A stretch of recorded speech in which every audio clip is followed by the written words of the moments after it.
I always knew my brother Luke was entitled, but I never thought he'd take it this far. It all started when he demanded that I pay for his wedding simply because I made more money. When I refused, he publicly shamed me on social media, calling me greedy and selfish. That was bad enough, but then at the wedding, in front of hundreds of guests, he stood up, grabbed the microphone, and with the biggest smirk on his face, he said, "Can we all take a moment to thank my sister for making this wedding possible?" The entire room turned to look at me. Some people clapped. Some smiled in approval. Others looked confused. But me? I just sat there stunned. Because I hadn't given him a single cent. At first I thought maybe I misheard him. Maybe he was making some kind of joke. But then I saw it, that satisfied, smug look on his face, like he had just pulled off the scam of the century. He was lying right to everyone's faces and he was expecting me to play along. But then I noticed something else. Sarah, his bride, wasn't clapping. She wasn't smiling. She was staring at him, her face pale, her hands clenched into fists. I didn't know what he had told her, but from the way she looked at him, I could tell she had just realized something was very, very wrong. And that's when I stood up. I smiled, picked up my glass, and in a loud, clear voice I said, "Actually, here's the truth." And that's when the entire wedding fell apart. Growing up, I learned something very early on. Luke could do whatever he wanted and someone else would always clean up the mess. He was the golden child, the one who got the best of everything, while I was expected to be the responsible one, the one who didn't need help, the one who had to figure things out on her own. If Luke wanted something, he got it. If I wanted something, I had to earn it myself. It started small. When we were kids, he got the bigger bedroom because he needed space for his toys. I was told to share my birthday gifts because Luke felt left out. If I complained, I was being selfish. If Luke threw a tantrum, he was just a kid. When he wanted expensive sports gear, my parents bought it immediately. When I wanted a simple new bike, I was told to save up my allowance. But as we got older, it only got worse. When it was time for college, my parents paid for Luke's tuition in full. His dorm, his books, even his spending money, it was all covered without hesitation. I, on the other hand, had to take out loans, work part-time, and scrape by. Their excuse? You're a girl. You'll get married one day, and your husband will take care of you. He partied, traveled, and lived like a king on my parents' dime. Meanwhile, I was working double shifts, studying late into the night, and figuring out how to survive on my own. And yet, whenever Luke ran into trouble, failing classes, getting caught in some stupid scheme, racking up ridiculous credit card debt, my parents always bailed him out. I can't count how many times I heard, "It's not his fault, he's just figuring things out." Meanwhile, I was never allowed to fail. Fast forward to now, I've built a successful career in tech. I make 6 figures, I own my own home, and I live comfortably. Meanwhile, Luke has spent years job hopping, living paycheck to paycheck, and expecting handouts from our parents.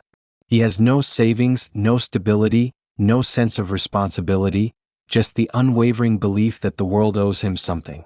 And apparently that included his wedding. A few months ago, Luke and his fiancée, Sarah, announced their engagement. I congratulated them, sent a nice gift, and assumed that was that. I figured, for once in his life, Luke would take responsibility for something. Oh, how wrong I was. One day, completely out of the blue, Luke called me. His tone was oddly cheerful, like we were the best of friends. I should have known something was up. "Hey, so Sarah and I were looking at venues and things are more expensive than we thought." I hummed in response, waiting for the inevitable. "Yeah," he continued, "so we were thinking, since you make so much more than me, it would be fair if you helped out. You know, like covering the venue and catering." I actually laughed out loud, because surely he was joking. "Luke, I'm not paying for your wedding." His voice changed instantly. "Are you serious? You make more than enough money." "And that's not the point," I said. Then came the guilt trip. "You know, Mom and Dad can't afford to help, and Sarah's parents aren't rich either. This is what family does. You have money just sitting in your account while I'm struggling." I shut that down fast. No. What family does is support each other equally. Mom and Dad paid for your college. They didn't pay a dime for mine. You've gotten more financial help than I ever have. "You're not entitled to my money." That's when he lost it. He called me selfish, greedy, heartless. He ranted about how I'd changed since making good money, how I forgot where I came from. I let him rage for a minute before hanging up on him.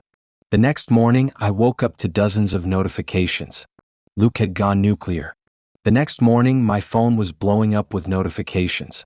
I groggily reached for it, expecting some random work emails or group chat spam. But no. What I saw made my stomach drop. Luke had gone full nuclear. He had posted a long, dramatic Facebook rant, making himself look like the poor, struggling groom, abandoned by his selfish family. It's sad when money changes people. Some people in my life could easily help make our dream wedding happen, but instead they choose to hoard their wealth instead of supporting family. Money shouldn't come before love, but I guess some people forget where they came from. He didn't tag me, but he didn't have to. Everyone knew who he was talking about. The comment section was a disaster. "So sorry you're dealing with this, Luke. You deserve happiness." Ugh, I hate when people act like they're too good to help family. Some people forget that wealth means nothing without love. Who needs enemies when you have siblings like that? Some of my extended relatives, people I hadn't spoken to in years, were eating it up. And worse? Some even messaged me directly to guilt trip me. "You make 6 figures, what's a little wedding cost to you? Luke has always been there for you, can't you do this one thing for him?" Family is more important than money. I rolled my eyes so hard I practically saw my own brain. I could have easily responded.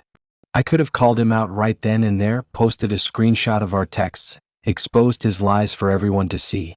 But I didn't. I wasn't going to stoop to his level. Instead, I decided to do something much better. I said nothing. I let him rant, let the sympathy roll in, let him dig his own grave. And then, 2 weeks later, it was the wedding day. I had RSVP'd months ago, so I still attended, but not for the reason Luke thought. I had a plan, and by the end of the night, he was going to regret everything. I arrived at the wedding looking my absolute best, not because I wanted to impress anyone, but because if Luke was going to drag my name through the mud, I was going to make sure I looked damn good while he choked on his lies.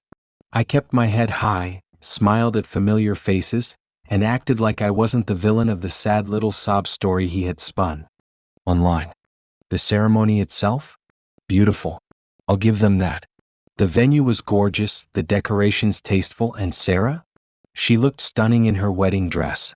If I didn't know any better, I would have thought it was the perfect fairy tale. Too bad it was built on lies. Dinner was served, people were drinking, laughing, dancing, everything seemed normal. But then, just as I was starting to think maybe I'd get through the night without drama, Luke grabbed the microphone. I felt my entire body tense. He smiled, raising his glass. "I just want to take a moment to thank everyone for being here tonight to celebrate the most important day of my life." People clapped. I took a sip of my drink. "Here it comes." Luke continued, his eyes scanning the crowd until they landed on me. And then he smirked. "And I want to give a very special thanks to someone who made this all possible. My amazing sister." A murmur spread through the crowd. People turned to look at me. I blinked. Did he seriously just... "Can we all take a moment to thank my sister for funding this wedding?" The room erupted in applause. I froze, my mind racing. What the actual hell? I hadn't given him a single cent, and yet here he was, acting like I had paid for the whole thing. Some people were smiling, nodding in approval, while others, Sarah included, looked completely confused. And then I saw it. That smug, self-satisfied grin on Luke's face, like he had just pulled off the greatest con of his life. Like he thought I wouldn't dare correct him. Like he thought I'd just sit there, humiliated, while he paraded around on a throne made of lies. I smiled. Fine. If he wanted to play games, I'd play. I stood up, slowly, deliberately. I picked up my glass, clinked it with my fork for attention, and in a loud, clear voice I said, "Actually, here's the truth." Silence. Luke's smirk disappeared. Every single person in that room turned to face me. I took a deep breath and let the words cut through the air like a knife. "I didn't pay a single cent for this wedding." Gasp. People started whispering. Some of Luke's friends exchanged nervous glances. Sarah, still sitting at the head table, went completely pale. I wasn't done. Luke asked me to pay for the venue, the catering, everything. Said no. And when I refused, he made a Facebook post trashing me, calling me greedy, trying to turn our family against me. And now he's standing here lying to all of you. Sarah turned to Luke, her face shifting from shock to something much worse, realization. Luke stammered, reaching for the mic, but I wasn't finished. I looked directly at Sarah.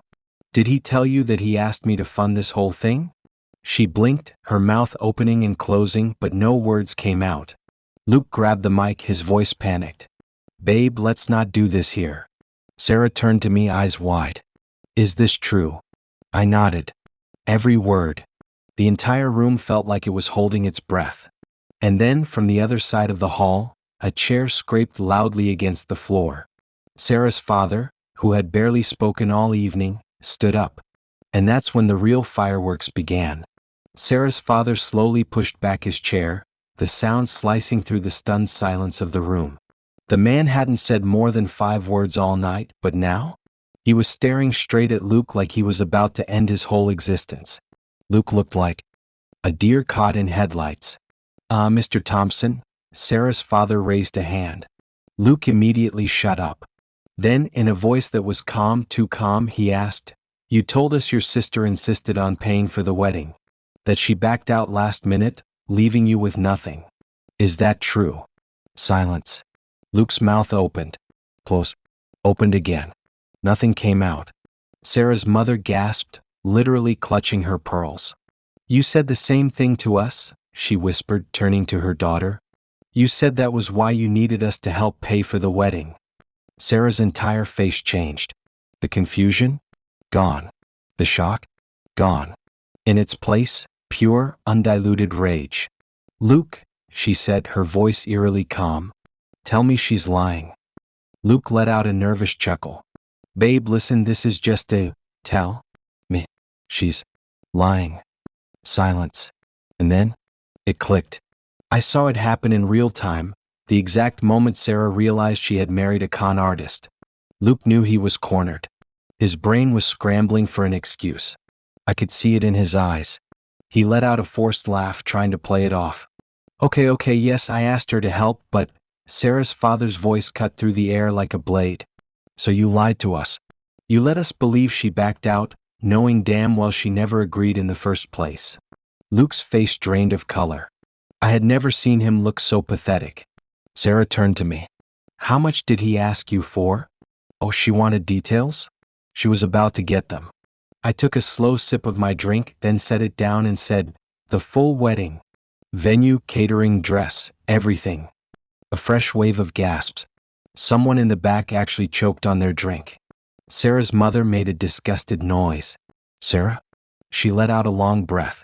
Then, in front of everyone, she reached up, yanked off her engagement ring and set it on the table. I'm done. The room erupted. Luke panicked. Sarah, no, babe, please, we can fix this.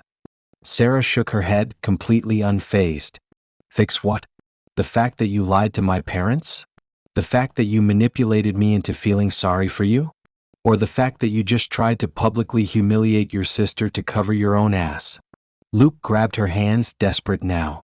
We love each other. Sarah ripped her hands away. You don't love me. You love my parents' money. You love the idea of me taking care of you. That's not love, Luke. That's a scam. Luke looked around the room, hoping for support. He found none. Sarah's father turned to my parents, his expression stone cold. We'll discuss the money you owe us later. Then he looked at Sarah. Let's go. And just like that, half the wedding party walked out. Luke stood there, frozen, staring at the exit like he could somehow will them to come back. I grabbed my purse, pushed my chair back, and smirked. You did this to yourself, Luke. Then I walked out, leaving him standing there, humiliated, exposed, and completely alone. And the best part? The revenge wasn't over yet. As I walked out of that venue, the cool night air hit me, and for the first time in weeks, I felt weightless. The weight of Luke's lies, his entitlement, the years of being the responsible one while he got away with everything, it was all finally lifting. But as satisfying as that moment was, the real consequences hadn't even begun yet. Luke had just been publicly humiliated in front of his bride, her family, our extended relatives, and every single person he had tried to impress. And from what I heard, things only got worse after I left. Apparently, after Sarah and her family stormed out, some of Luke's guests, his own groomsmen included, started confronting him. His best man, who had been silent up until now, finally stood up and said, "Dude, what the hell?" Luke tried to laugh it off, claiming I had just misunderstood the situation, but no one was buying it anymore. One of the bridesmaids, who had obviously been biting her tongue all night, stood up and straight up said, "So was the whole poor abandoned groom act just another one of your lies?" And that's when things really fell apart. See, it turns out I wasn't the only person Luke had tried to manipulate for money. Sarah's family wasn't the only one he borrowed from. Apparently, one of his groomsmen had loaned him a few $1,000s when Luke said he was struggling to pay off last-minute wedding expenses. Another friend had covered part of his bachelor party costs, thinking Luke would pay him back after the wedding. And now, everyone realized they weren't getting their money back. Luke's groomsmen started calling him out, one by one. "Wait, I thought your parents were paying for the wedding?" "No, he told me Sarah's parents were covering it." "Wait, so, who the hell actually paid for this wedding?" The answer? No one. Luke had borrowed, begged, and straight up lied his way into funding his dream wedding, and now that the truth was out, his entire web of manipulation was collapsing in real time.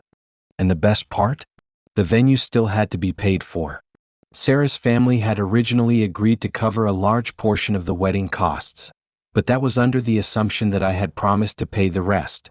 Now that they knew the truth, they were done. Sarah's father made it very clear, they weren't paying for a damn thing. And with half the guests leaving early, a lot of people who originally planned to give wedding gifts, including monetary ones, took their money and walked right out the door. Some of Sarah's extended family even demanded refunds for travel expenses, since they had flown in under false pretenses. And Luke? He was left with a massive unpaid wedding bill, no bride, and a room full of people who now saw him for exactly what he was: a liar, a manipulator, and a broke, entitled mess. But the fallout? Oh, it didn't stop there. By the next morning, the entire disaster had gone viral within our extended family and social circles. Someone had recorded the moment Sarah took off her ring and walked out, and within hours the clip was being shared in group chats, Facebook groups, and even Reddit threads. People were dragging Luke to hell and back. Imagine ruining your own wedding because you're too lazy to get a real job. This guy finessed his way through life and still ended up with nothing. Love that for him. Can't believe I wasted money on a gift for this clown. Even distant relatives who barely knew us were weighing in. One of our older aunts posted something like, "I always knew that boy was trouble. His poor mother." Which was hilarious because our mother had enabled him his entire life. But sure, Aunt Carol, blame society. And Luke? He panicked. First, he tried to delete his Facebook post where he originally painted me as the villain. But it was too late. People had already screenshotted everything. Then he tried to play the victim again, claiming that I had planned to ruin his wedding all along. But this time, no one was listening. His own groomsmen were calling him out in the comments. People who had defended him were now backtracking. Even some of our extended family members who had messaged me before, guilt-tripping me, were now apologizing. I had no idea he lied about all of this. I'm so sorry for doubting you. Oh, how the turntables. But the real knockout punch? That came from Sarah. For the first few days after the wedding, Sarah was silent. She didn't post, didn't respond to texts, didn't say a word. And then, out of nowhere, she came back swinging. Sarah commented directly on Luke's post, and it was pure gold. "You seriously think you're the victim here? Let's set the record straight." And then, she laid everything out. It confirmed that Luke lied to her parents about me funding the wedding. It revealed that he had already borrowed money from her before the wedding, promising to pay it back. It exposed that he was still unemployed and had been lying to everyone about having a new job. And then, she dropped the nuclear bomb. "By the way, Luke, maybe tell everyone why I really left." Should I post the screenshots? Screenshots. That's when I knew she had receipts. Luke deleted his entire Facebook account within an hour. But it was too late. Sarah's comment had already been screenshot, shared, and spread like wildfire. And the worst part? She wasn't even done with him yet. Luke thought things were bad, but he had no idea they were about to get worse. After Sarah's post exposing his lies, she went silent again. No comments, no updates, just nothing. Luke, on the other hand, was scrambling. He was in full damage control mode, first trying to delete old posts, then attempting to twist the story into how I had ruined his wedding out of jealousy. He claimed Sarah had overreacted, and that I had been waiting for the perfect moment to sabotage him. But no one was buying it anymore. His closest friends had turned against him, our family was either embarrassed or furious, and his social media presence was slowly being drowned out by people calling him out for what he really was, a manipulative liar. And then, just when it seemed like things couldn't get worse, Sarah came back for the kill. One night, a new post appeared on Facebook. This time it wasn't just a comment, it was a full-blown expose. And it came with screenshots. Sarah had been holding on to evidence, and when I saw it, I nearly dropped my phone. Luke had been cheating on her for months, and she had proof. There were messages, bank transactions, Venmo receipts, all of it. Some texts were as recent as the night before the wedding. The messages were painful to read. One said, "Hey babe, miss you. Can't wait to see you tonight." The response? "Does your fiancé know you're texting me?" And Luke's reply? "She doesn't need to know. It's not like we're actually married yet." Another message had Luke complaining about Sarah, saying, "I can't wait to be alone with you. My fiancé is so annoying, always asking about money and responsibility. Like, chill." And then the worst part, the Venmo transaction. A payment from Luke to this mystery woman, the note reading, "For last night, winky face." The date? The night before his wedding. The moment the post went up, the internet exploded. People were losing their minds in the comments section. Some were in complete shock, while others had been waiting for this level of karma to hit him. Dude, you were cheating the night before your wedding? This guy finessed his way through life and still ended up with nothing. Love that for him. Imagine being this dumb. Luke was completely silent. He didn't even try to defend himself. Within an hour, he deleted his entire Facebook account. But deleting his account wasn't going to fix the real problem. Sarah wasn't just humiliating him online. Her parents were coming for him financially. They had paid for half of the wedding. Under false pretenses, believing his lies about me backing out last minute. Now that they knew the truth, they wanted their money back. Their lawyer contacted Luke and made it clear he owed them every cent. If he didn't pay, they would take legal action. Luke had no money and no options. He was already drowning in debt after taking out loans to cover the remaining wedding costs. His credit was trash, so the loan he got came with a ridiculously high interest rate. There was no way out. He did the only thing he knew how to do, beg. He went straight to our parents, hoping they would bail him out. But this time, my dad refused. My mom cried but ultimately stayed out of it. Luke had burned too many bridges, and now even the people who used to enable him had given up. Months passed. Luke was completely radio silent. No calls, no texts, nothing. And then one day I got a message from him. "I know we haven't talked in a while. Can we meet? I need your help." I ignored it. A week later, another message. "I'm serious. I need a loan. Just enough to get back on my feet." I ignored that too. Then came the final message. "If you don't help me, you're dead to me." And that made me laugh. Because honestly, he was already dead to me.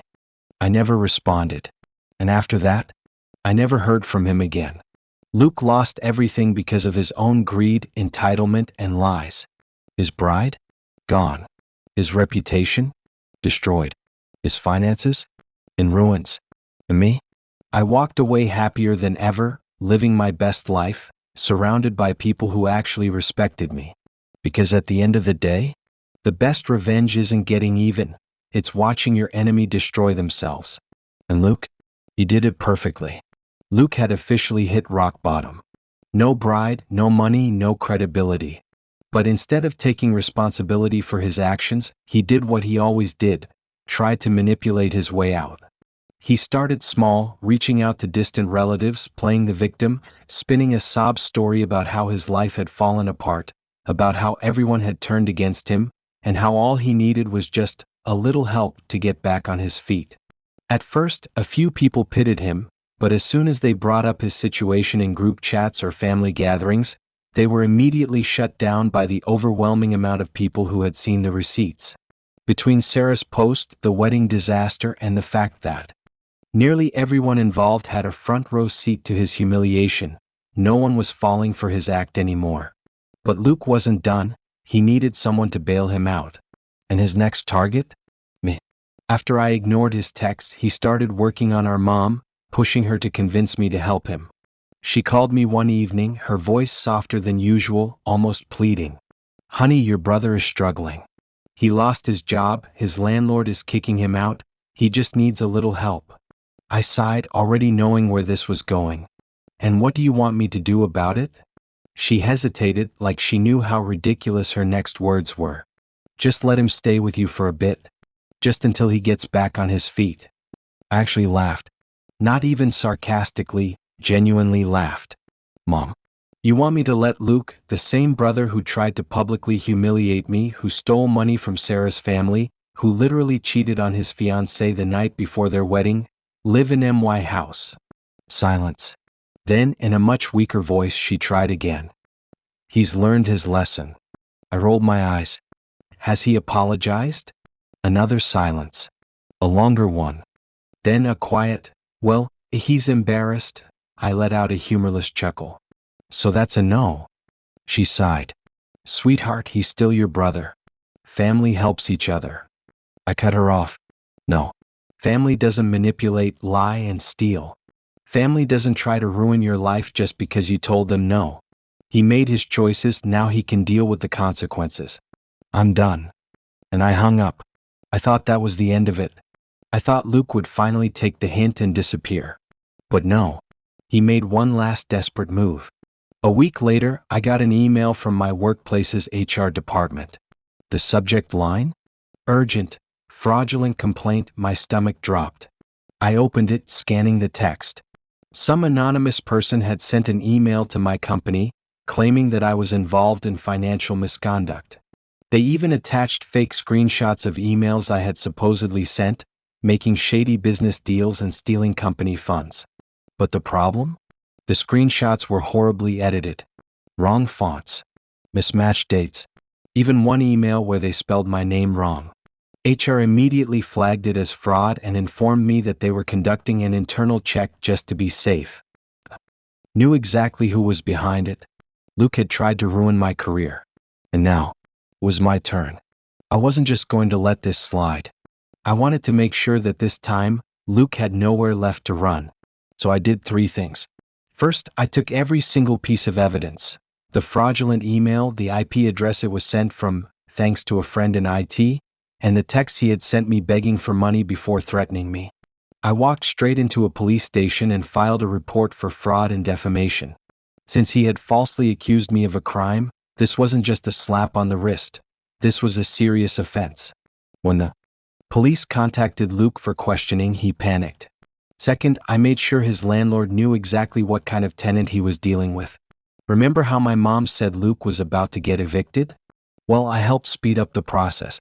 I happened to know his landlord, small world, so I casually mentioned that Luke was under police investigation. Landlord didn't even wait for the end of the month. Luke was kicked out within a week. Third, I sent the proof of his fraudulent complaint to Sarah's parents, just to make sure he'd never crawl back to them for help. Their response? "We'll make sure no one in our circle ever helps him again." That meant no money, no connections, nothing. With nowhere to stay, no money, and a fraud case hanging over his head, Luke finally did something he never thought he'd have to do. He called me. I let it ring. Then a second call. And then a text. "Please. I messed up. I'll do anything. Just let me stay for a bit. Just a couch. Just a few days." I stared at my phone for a long moment. Then finally I typed out a response. "You're dead." To me. And I hit send. That was the last time I ever spoke to Luke. Luke vanished after that. No one in the family has heard from him in over a year. Last I heard, he was couch surfing, bouncing from friend to friend, burning bridges one by one.